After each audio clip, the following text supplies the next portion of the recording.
예산안 법정 시한 내 처리가 무산됐는데요. 국회는 예산안 처리를 위한 협상을 이어가고 있습니다. 하지만 여의치 않습니다.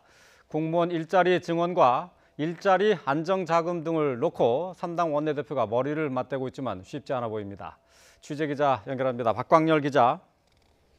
네, 국회입니다. 네, 여야 모두 오늘 본회의에서 예산안을 다시 처리하겠다라는 목표를 갖고 있는데요. 하지만 견해차가 쉽게 좁혀지지 않고 있다고요.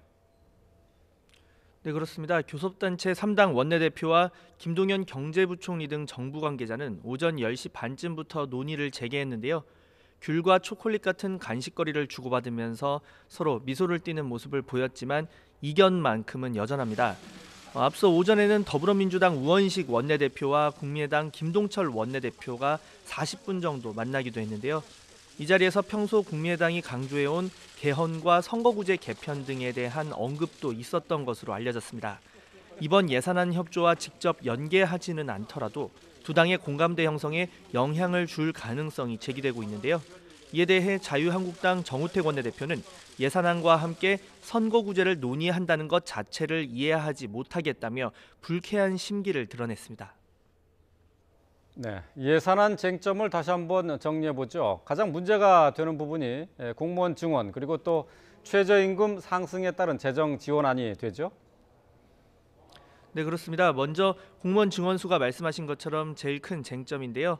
야당은 큰 감축을 원하고 있지만 여당은 12,000명가량인 정부 안에서 1,500명 선 이하로는 조정이 어렵다 이런 입장입니다. 그 정도는 돼야 현장 공무원 충원과 청년 실업 해결이라는 두 마리 토끼를 잡을 수 있다는 겁니다.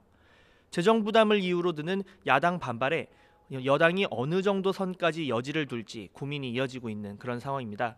최저임금 인상분을 세금으로 3조 원 지원하는 문제도 쟁점인데요. 한국당과 국민의당은 세금을 민간 지원에 쓰는 건 내년으로 끝내야 한다고 주장하지만 민주당은 탄력적으로 운영하자며 맞서고 있습니다. 또 법인세와 소득세를 놓고도 물밑 협상이 치열한데요.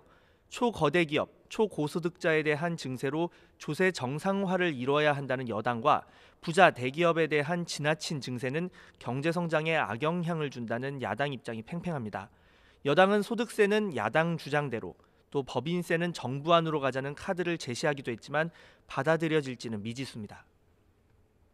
네, 그러면 공무원 증원과 관련한 이런 핵심 쟁점 외에 나머지 사안들은 대부분 합의에 이르는 상황인가요? 네, 대체적으로 그런데요. 아동수당, 기초연금 등 다른 쟁점과 관련해서는 시행 시기가 문제입니다. 정부 여당은 모든 가정에 아동수당을 균등하게 지급하자는 입장에서 소득 상위 10%는 빼고 지급하는 것으로 한 발 물러섰는데요. 내년 7월에 시행하자는 정부안에 대해 자유한국당은 지방선거 표심에 영향을 줄 수 있다며 10월로 미루자고 주장하고 있습니다. 그 밖에 건강보험 재정과 누리과정 예산 문제 등은 어느 정도 합의점을 찾았습니다. 네, 전반적으로 여러 가지 쟁점에 대해서 합의가 쉽게 이루어지지 않을 것 같은데 말이죠. 자, 오늘 예산안 오늘 안에 처리가 될 수 있을까요? 일단 지금 현재 진행되고 있는 3당 원내대표 회동을 계속 지켜봐야 할 것 같고요. 점심까지 도시락으로 해결하고 소속 의원에게 국회 주변에서 대기해달라며 본회의 시작에 대비하고 있는 모습입니다. 하지만 이견을 보이는 부분이 문재인 정부 대선 핵심 공약으로 국정 철학의 또 핵심 내용을 담고 있기도 하죠. 그래서 여당 일부에서는 야당도 지난 대선에서 비슷한 공약을 제시하지 않았느냐며 일단 시행해보고 반대해야 한다는 볼멘 목소리도 나오고 있습니다. 다만 예산안이 오는 9일까지 처리되지 못하면 12월에 새로 임시국회를 소집해서 처리해야 하는데 이는 여야 모두의 부담입니다. 어느 정도까지 양보할지 협상을 지켜보는 청와대의 결심과 함께 캐스팅보트 국민의당의 의사가 중요한 변수로 작용할 것이라는 전망입니다. 지금까지 국회에서 YTN 박광열입니다.